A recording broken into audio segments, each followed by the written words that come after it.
Saludos, soy Sergio Munera Martínez. Estoy leyendo y compartiendo en podcast Lecturas de ayer para hoy, artículos de las revistas Selecciones de la década de 1940. En esta oportunidad les traigo el artículo de la sección de libros de la revista de noviembre de 1942, La isla de Pitcairn. Desenlace de un drama del mar. Resumen del libro de Charles Nordhaus y James Norman Hall. En las páginas que siguen se condensa el tercer volumen de la emocionante trilogía en que los señores Nordhaus y Hall han sabido tejer con arte soberano una trama rica en trágicas alternativas, en violencias y novelescas aventuras, con los sucesos casi fabulosos a que dio lugar uno de los más singulares incidentes que se registran en los anales marinos del mundo. El libro descansa en la sólida base histórica de las investigaciones minuciosas que realizaron, por cuenta de los autores, varios distinguidos peritos en Inglaterra y los Estados Unidos. El primer tomo se tituló Sublevación a bordo del Bounty. Se publicó después, a modo de continuación, Hombres contra el mar. En la isla de Pitcairn se cerró con broche de oro el cruento drama de las soledades oceánicas. La isla de Pitcairn. El Bounty acaba de echar anclas. Fletcher Christian, que recorría la cubierta a grandes pasos, se detuvo y ordenó con voz imperiosa: «Todo el mundo a popa».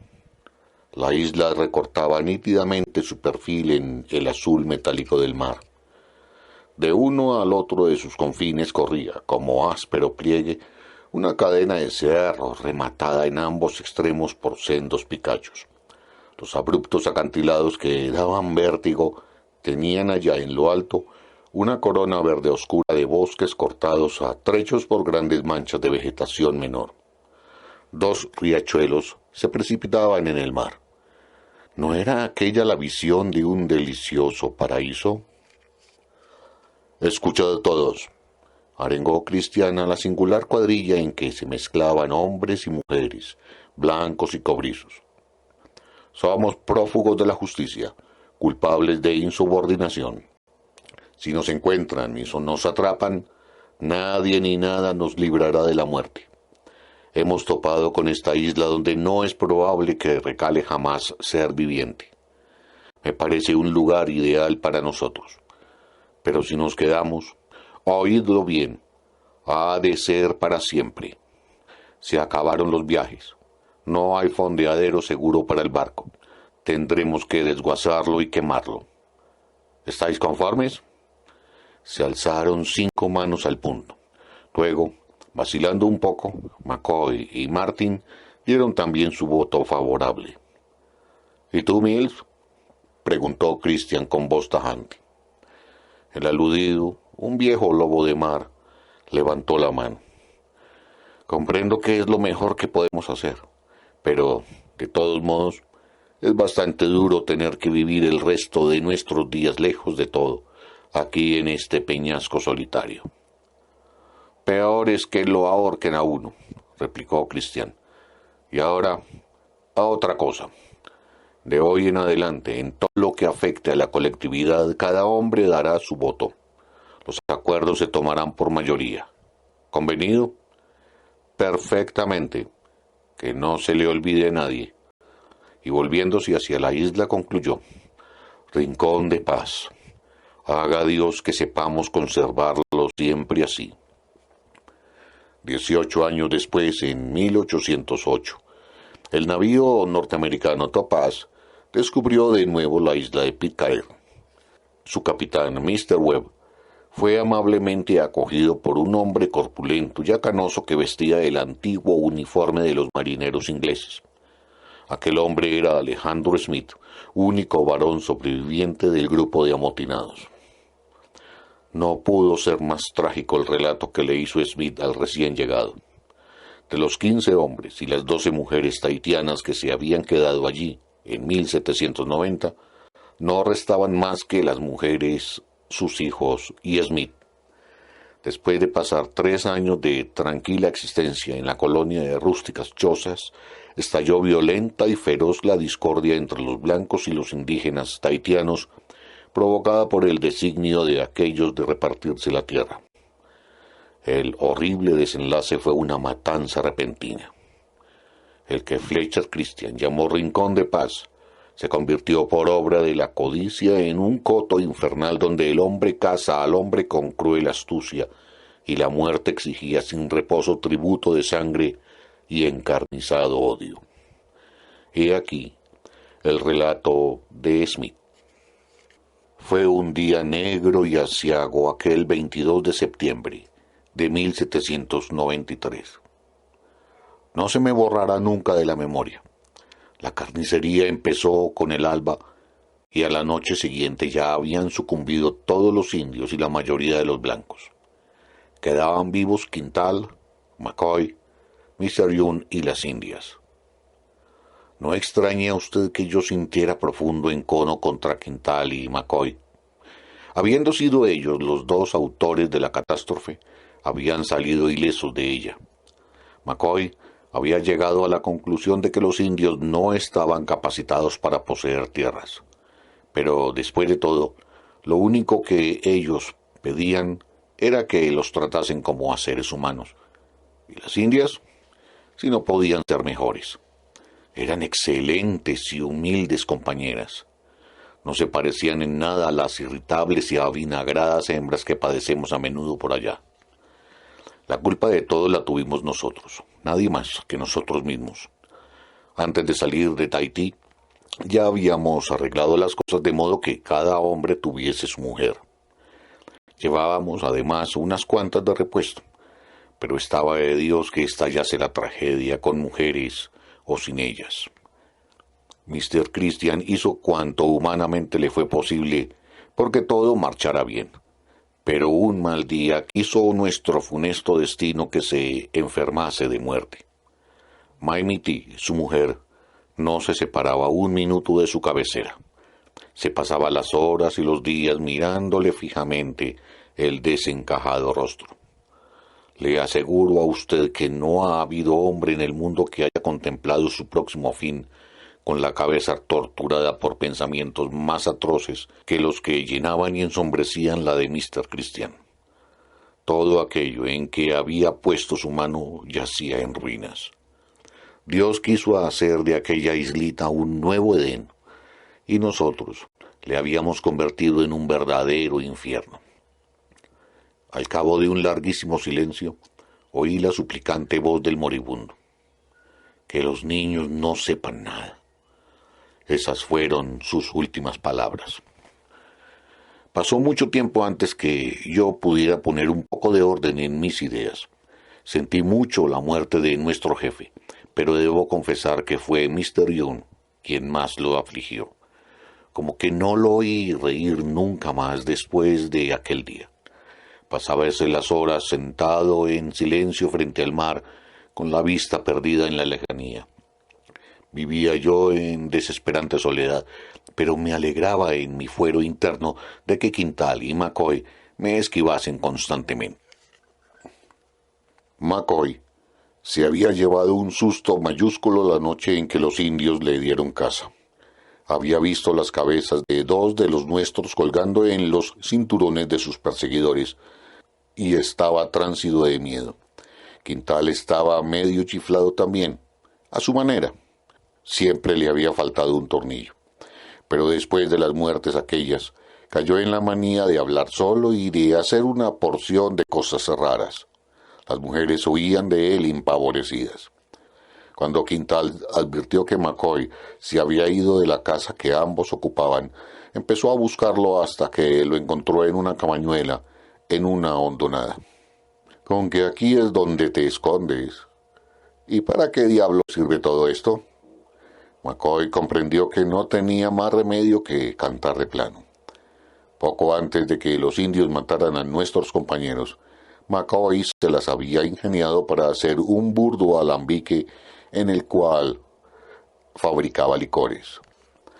Sacó del escondrijo una caneca llena de aguardiente y le enseñó a Quintal cómo se hacía. Hasta entonces no había fabricado más que lo necesario para su propio consumo. Ahora trajeron ambos un caldero grande de cobre del Bounty y aumentaron considerablemente la producción del alambique. Y con la instalación del nuevo alambique sobrevinieron otras calamidades.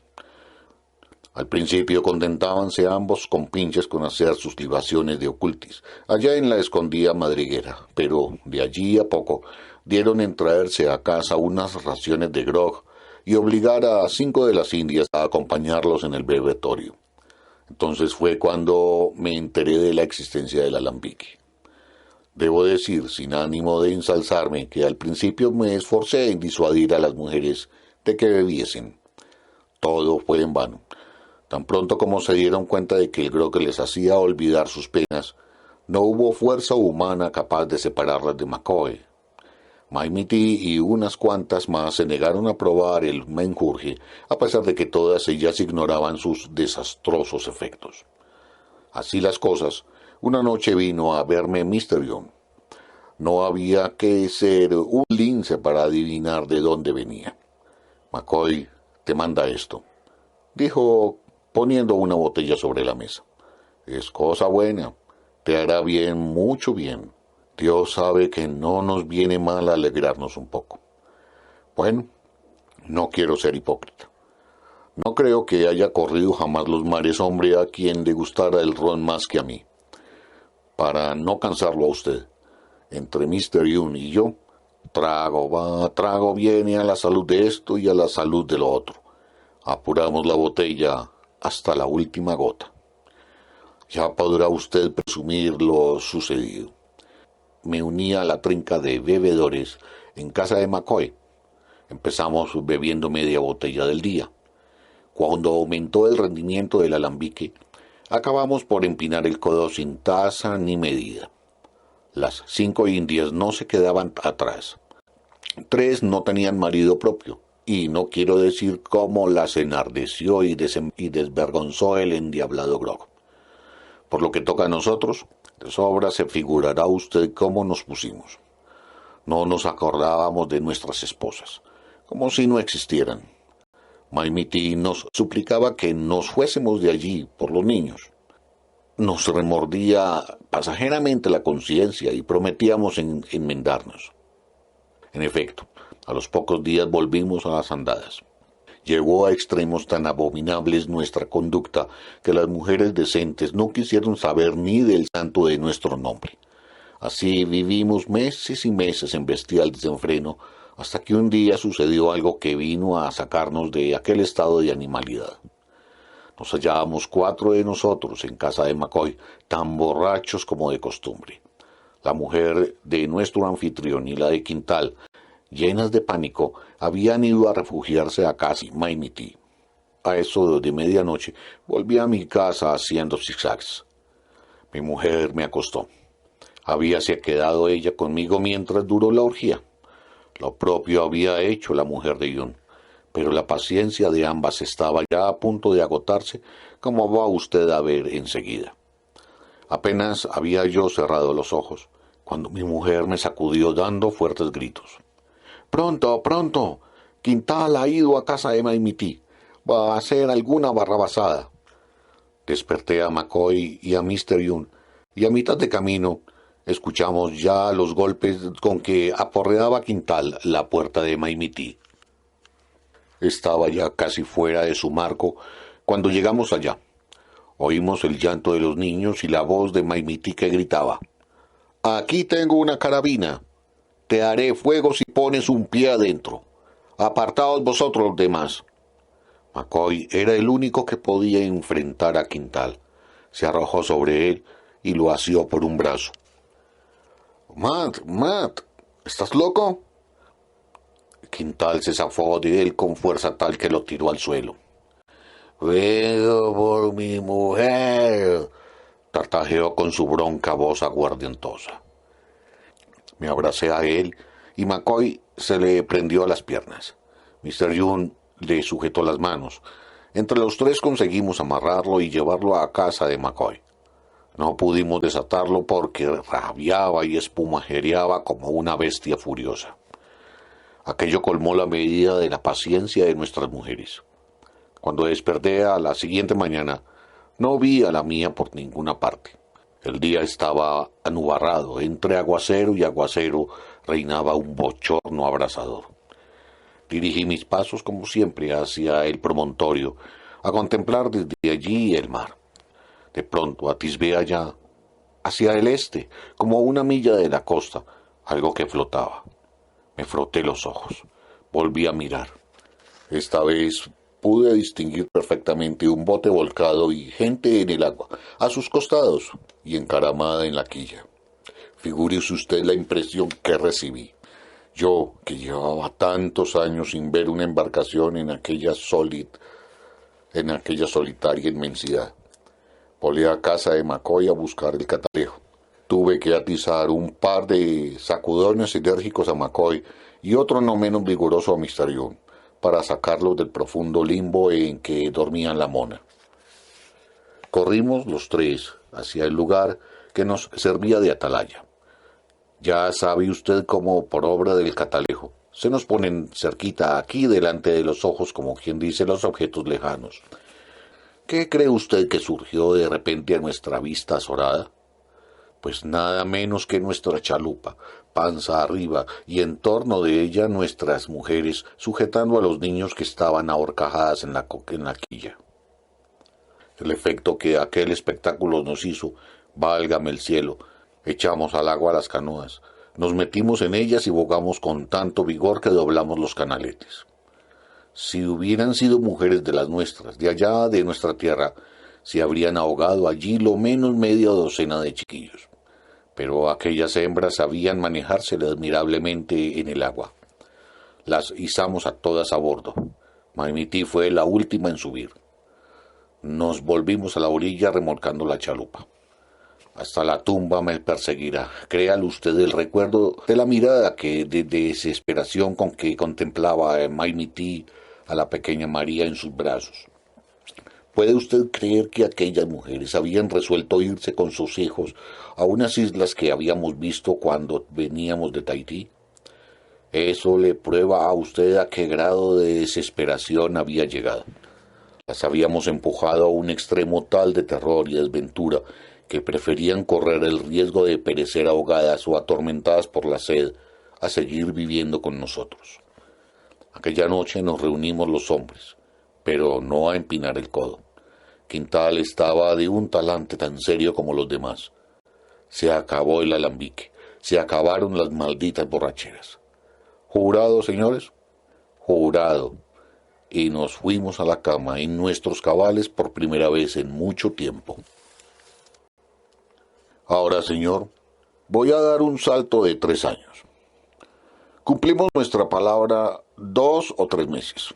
Nadie probó una gota de aguardiente en esa temporadita. Pero volvimos a las andadas y peor que antes.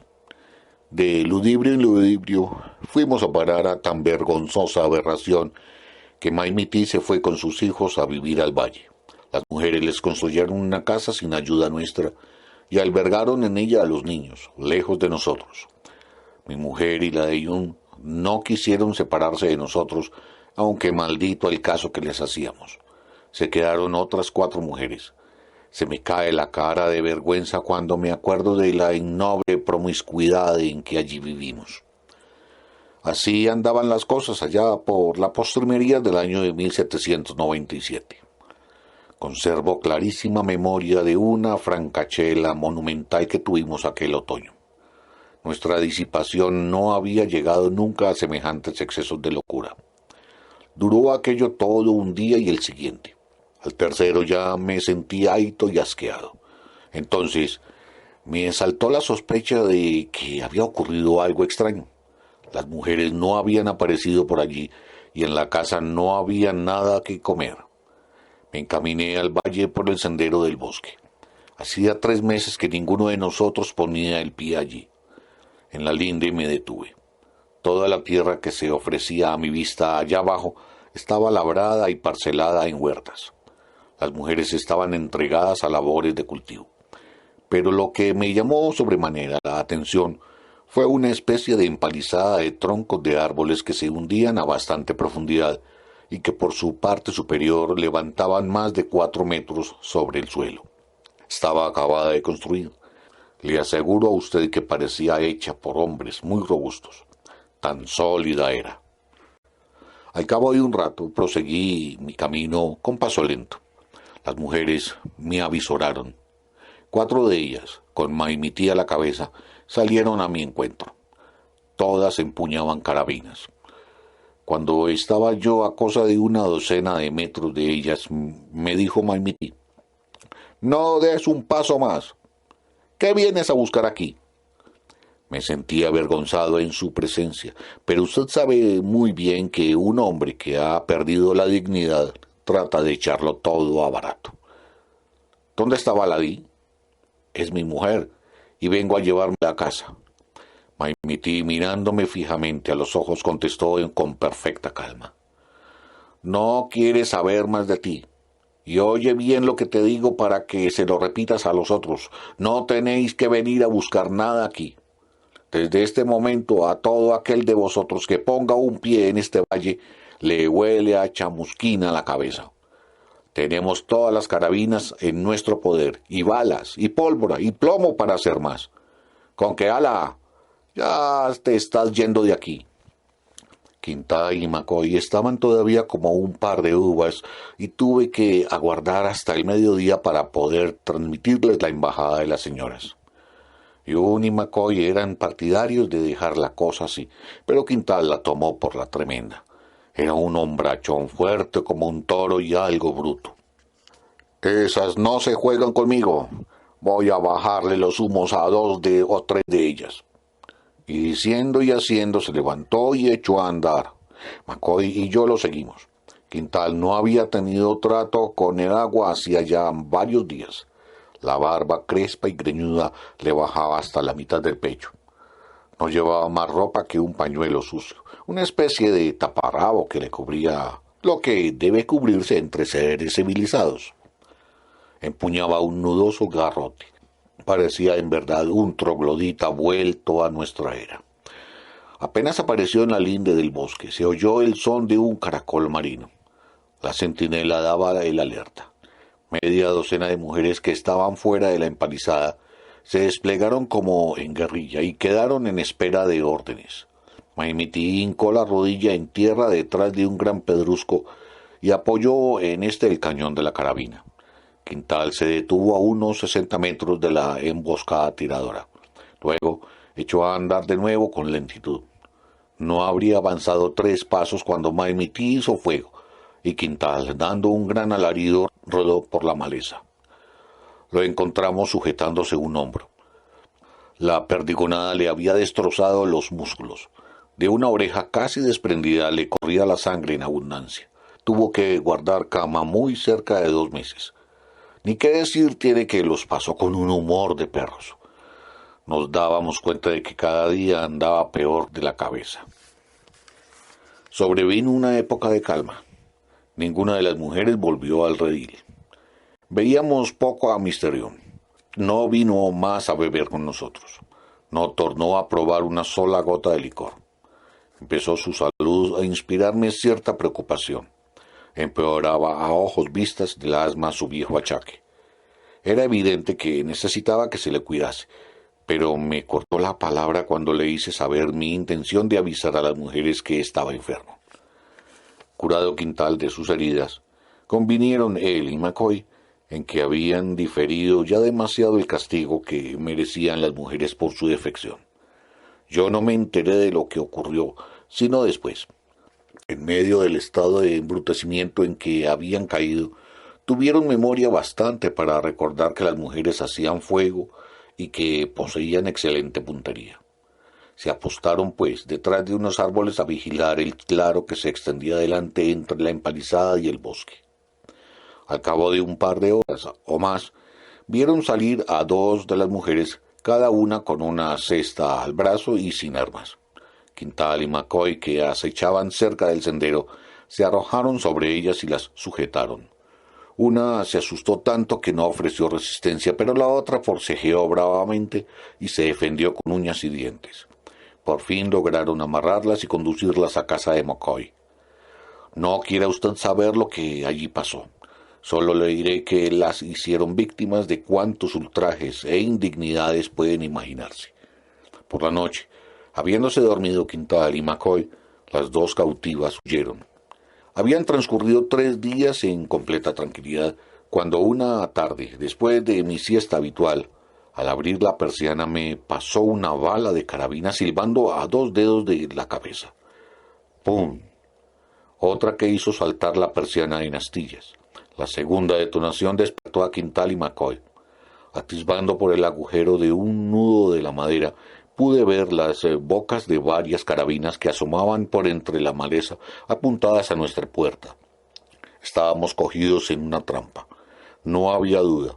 Nos cercaban en toda regla y era patente que tenían la intención de despacharnos al otro mundo. Fui de parecer que hiciéramos una salida a todo escape. Prevaleció, sin embargo, el criterio más prudente de aguardarla a la noche.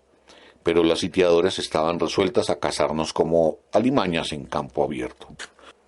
Unas cuantas se acercaron a la casa con teas encendidas y le prendieron fuego al techo de paja. A los 2 minutos ardía la choza por los 4 costados. Teníamos que salir de allí so pena de perecer achicharrados. Pero si grave e inminente riesgo corríamos dentro, no era flojo el que nos aguardaba afuera. Salté por una ventana y huí agazapándome por detrás del gallinero. Una de las mujeres me disparó un tiro que no me alcanzó y pude ocultarme entre los árboles hasta que salió la luna.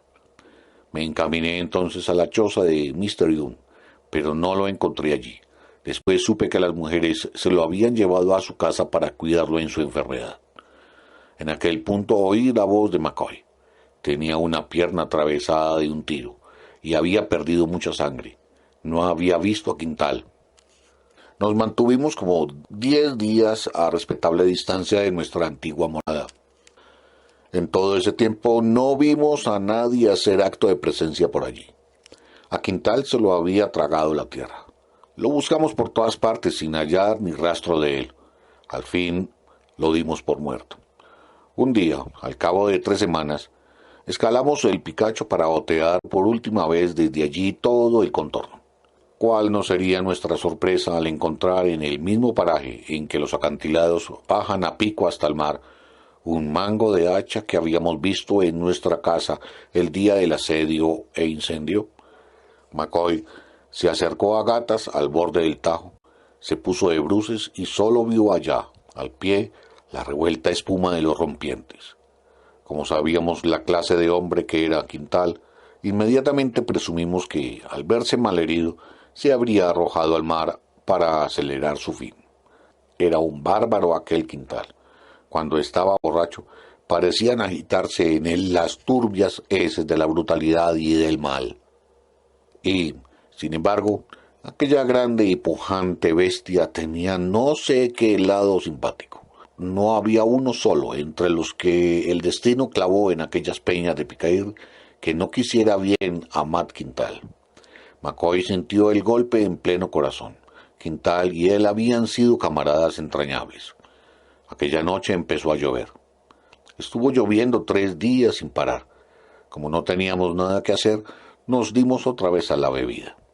A McCoy se le metió en la cabeza que él era quien tenía la culpa de todas las desgracias que habían ocurrido en la isla.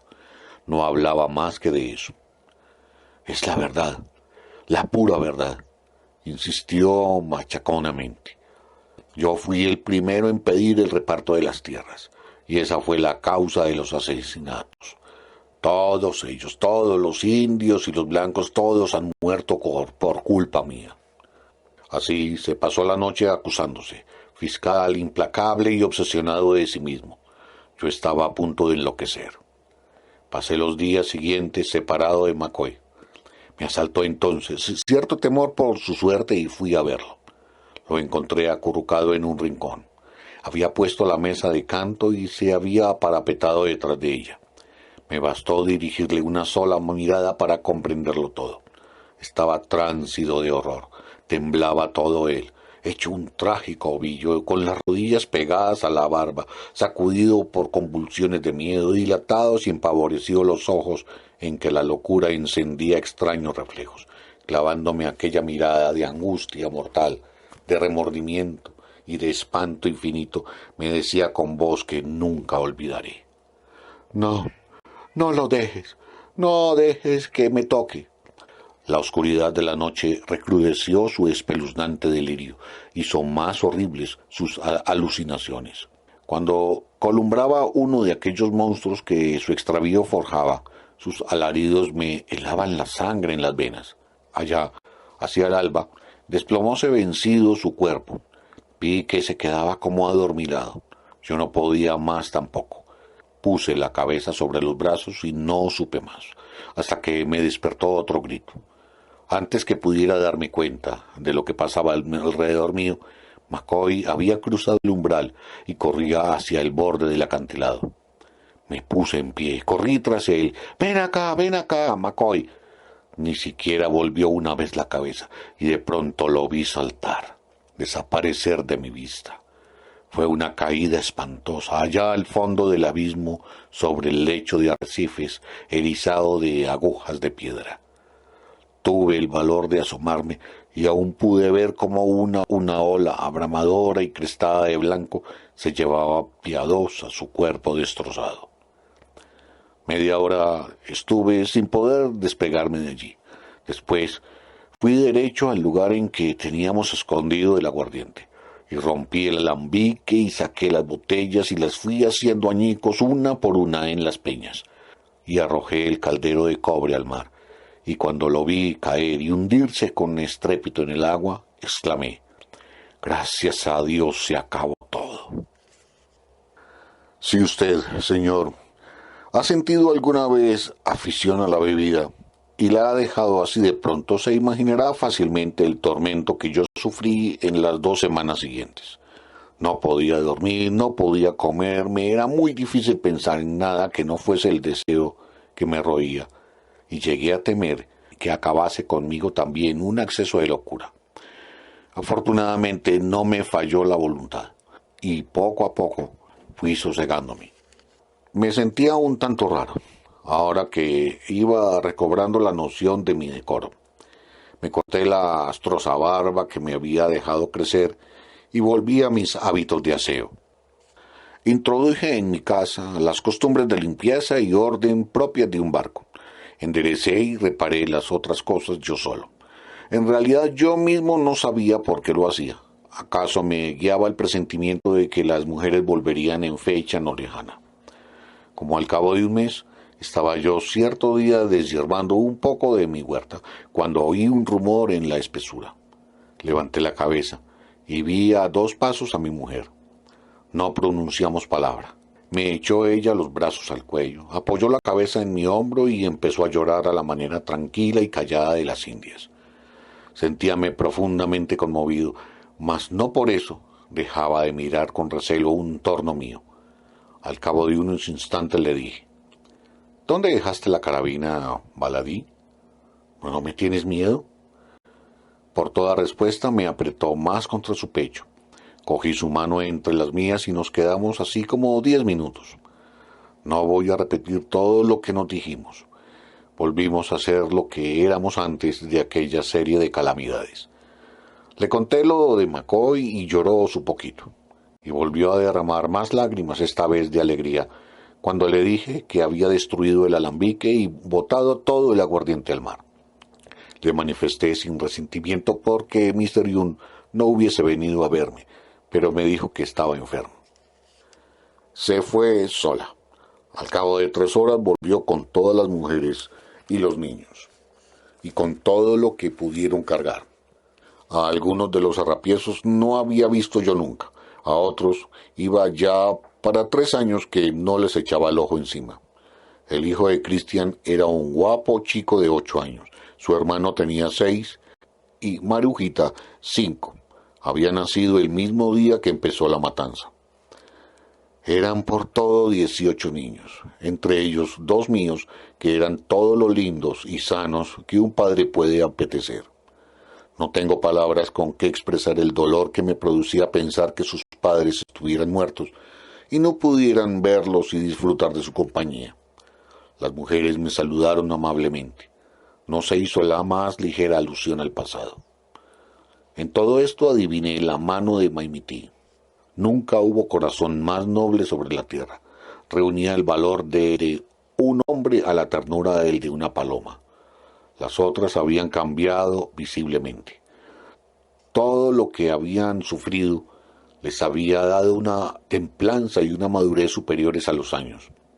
Entre ellas había habido algunas cabecitas locas, capaces de dejarse arrastrar a cualquier exceso vituperable, y que ahora eran mujeres de aplomo, madres llenas de devoción por sus hijos. A los pocos días estábamos ya alojados en casas, como las que teníamos antes. Qué vuelco de alegría me dio el corazón en el pecho al ver las casas llenas de mujeres y niños, y los traspatios limpios de maleza, y los canteros de las huertas trazados de nuevo. Mr. Young era otro hombre.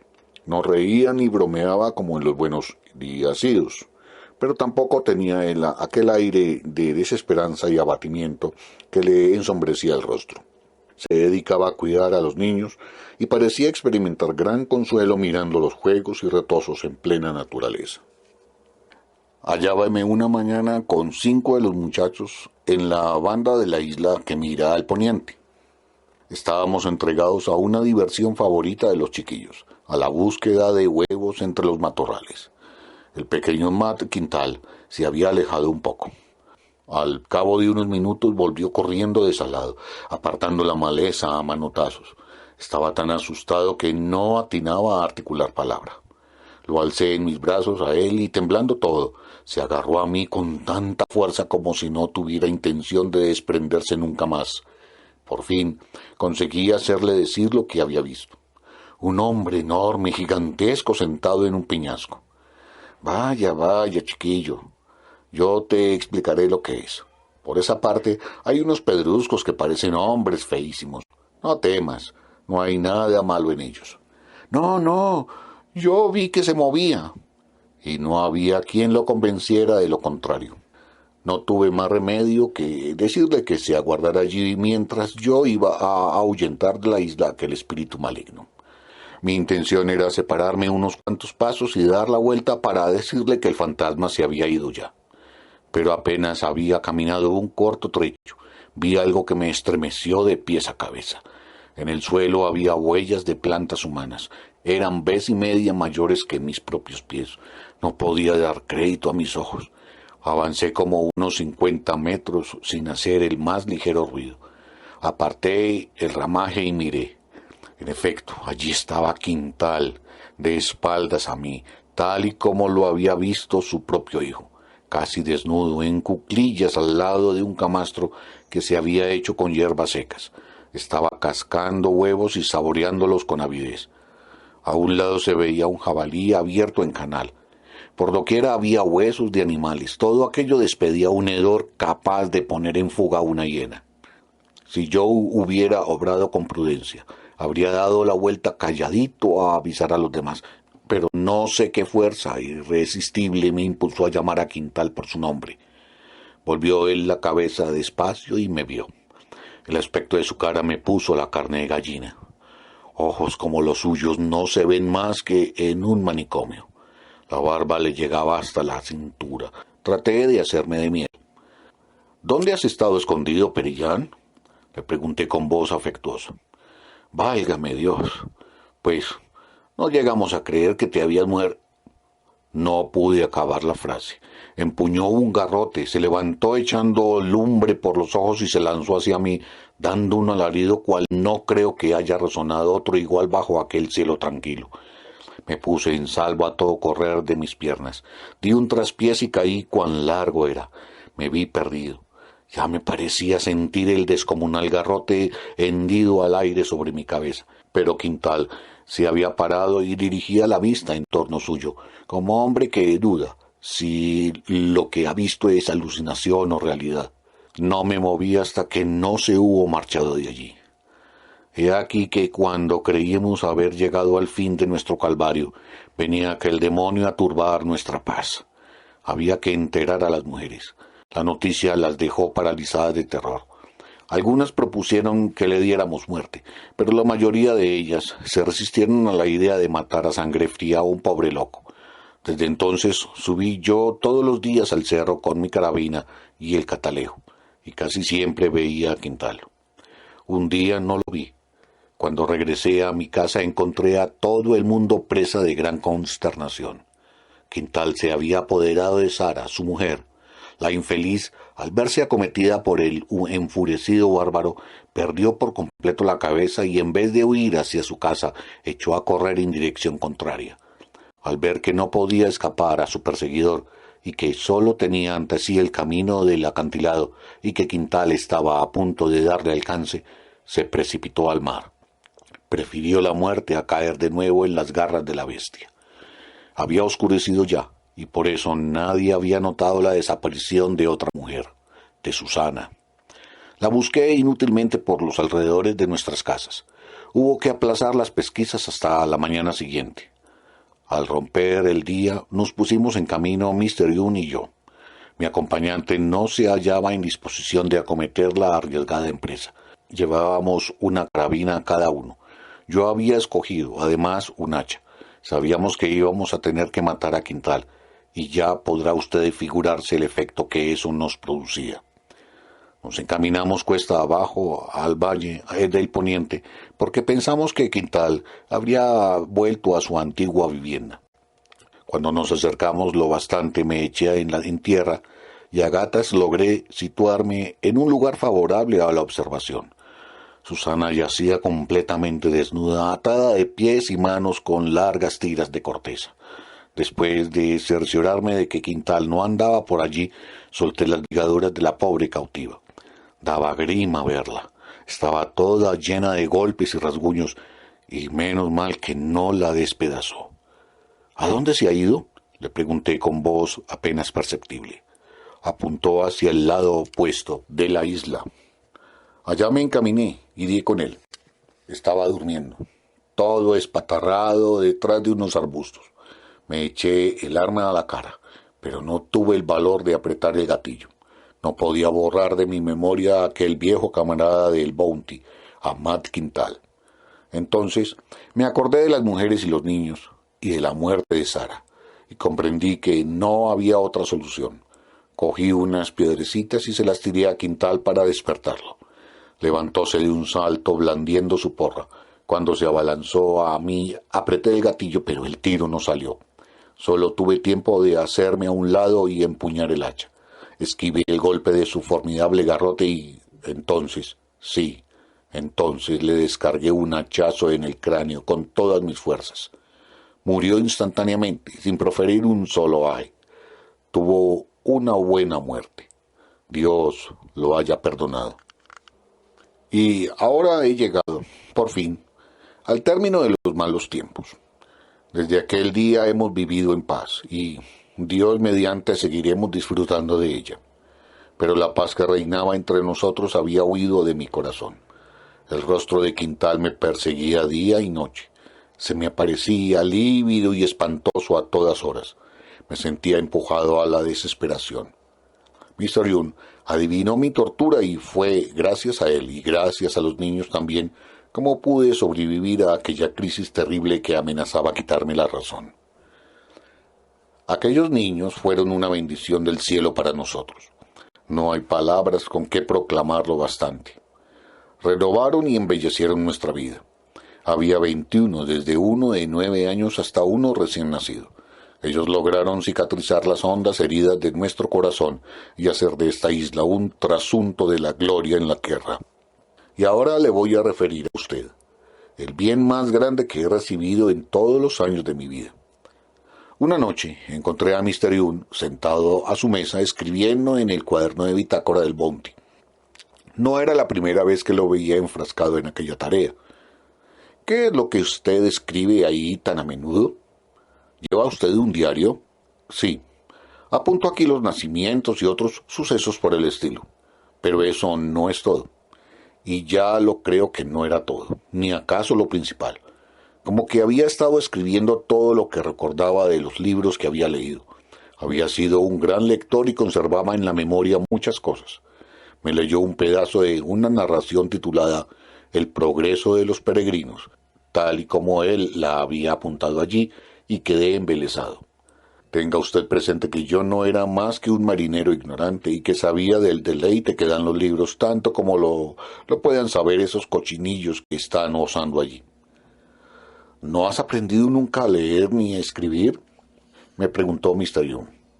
Un poquito, pero se me ha olvidado ya. ¿Estás dispuesto a ponerte a ello otra vez? Inclinación no te falta, ¿verdad? ¿Qué había de faltarme? Necesitaba además librarme de aquel recuerdo fijo de Quintal. Costóme mucho trabajo al principio y no adelanté casi nada, pero a Mr. Young le sobraba paciencia hasta para enseñarle a un pedernal. Empezó a leerme pasajes de una Biblia. De chico había oído yo trozos de ella, pero sin prestarles mayor atención. Ahora, en cambio, me volvía todo oídos. Todas las noches me leía varios capítulos y me hacía meditar en ellos. Así, continuamos por espacio de 9 meses, y así fue como, con pasos lentos, pero seguros, aprendí a leer. Empezó a la sazón a resistirse de nuevo la salud de Mr. Young. Nunca había recuperado su antiguo vigor, y el asma hizo presa en él otra vez con alarmante recrudecimiento. ¿Ha visto usted a un hombre ahogándose sin poder prestarle auxilio alguno? Pues así veía yo al pobre Mr. Young. Cuando le acometía un acceso, se desesperaba tanto por coger un poco de aire que daba lástima verlo, y se iba debilitando por días. Pasó así 3 largos meses. Un día parecía aliviado. Lo habíamos calzado con almohadas, pero por la expresión de su cara adiviné que sabía que se moría. Al cabo de un rato se volvió hacia mí y me dijo con voz entrecortada: Alex, te ha tocado quedarte. Solo de todos nosotros, para criar a estos niños. Es una gran misión. Yo sé, Alex, que la cumplirás. Tanto que hubiese querido quedarme contigo, Alex. Murió aquella misma noche. Lo enterramos al día siguiente. ¿Dónde habrá palabras para decir cuánto deploramos su falta? Aunque era en todo y por todo tan superior a mí, yo lo quería como si fuera mi propio hermano. Ay, en qué tristeza y soledad me dejó su partida. De todos los que habíamos salido de Europa en el Bounty, quedaba solo yo. No hacía sino pensar en la insurrección y en la parte que yo había tomado en ella y ayudado a poner el capitán Blake y a 18 hombres más en el botecito y a abandonarlos al furor de las olas. Y me los representaba enloquecidos de sed y desfallecidos de hambre en su flotante ataúd, o muertos después de horribles torturas por los salvajes de algún islote. Ay, si ha habido hombre en el mundo que haya expiado alguna vez sus crímenes en vida, ese hombre ha sido Alex Smith. Tenga usted la seguridad. Cuando Mr. Young se agravó, suspendimos las clases de lectura. Poco después de su muerte, volví a la Biblia y empecé a leer allí donde habíamos quedado en nuestra última sesión. Si yo hubiese tenido el menor atisbo de ello, habría ido derecho al Nuevo Testamento. En lugar de hacerlo así, me fui abriendo paso lentamente, capítulo tras capítulo, como un topo que abre sus galerías en la oscuridad. Y en ese trabajo consumí 3 años cabales. Había parajes demasiado intrincados para mí, otros en cambio, como los salmos y los proverbios, me gustaron tanto que casi me los aprendí de memoria. Yo había oído contar de hombres que se habían elevado de súbito al conocimiento de Dios. No me ocurrió así a mí. Fui alcanzando muy poco a poco, mas cuando llegué a la vida de Jesús, las puertas de mi corazón se abrieron de par en par como empujadas por el viento misterioso de lo eterno. Y no voy a hablar más de eso. Bástele saber que se aposentó entonces en mi alma una paz que nunca más ha dejado de llenarla. Preocupábame, sin embargo, y mucho, los niños. ¿Cómo saber si la sangre paterna que llevaban en las venas los empujaría a seguir nuestras huellas abominables? Y cuanto más cavilaba en aquello, más me persuadía que era preciso revelarles la palabra de Dios. Y se fue abriendo camino en mi mente y en mi corazón la idea de que yo era el llamado a enseñársela. Mentira le parecerá a usted que un pobre marinero lo haya hecho, ¿verdad? Pues bien, con el favor de Dios, los adoctriné con tanto fruto que yo mismo no salía de mi asombro.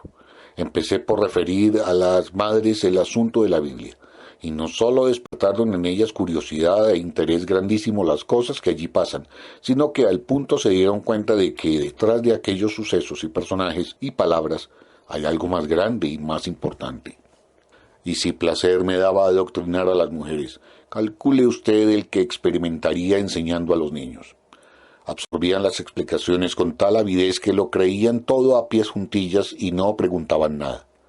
No les mencioné siquiera la palabra pecado porque no sabían lo que era. Los exhorté a amarse los unos a los otros, a decir siempre la verdad y a obrar conforme a ella, a honrar a sus madres y a no hacer a los demás nada que ellos no quisieran que les hicieran a sí mismos. Todo esto lo enseñaba en su lengua india, la cual yo hablaba tan bien como ellos, pero a medida que adelantaba en mis enseñanzas, fui pensando en el día que yo les faltara y comprendí que me quedaba por hacer algo más. Como usted sabe, su lengua es puramente hablada.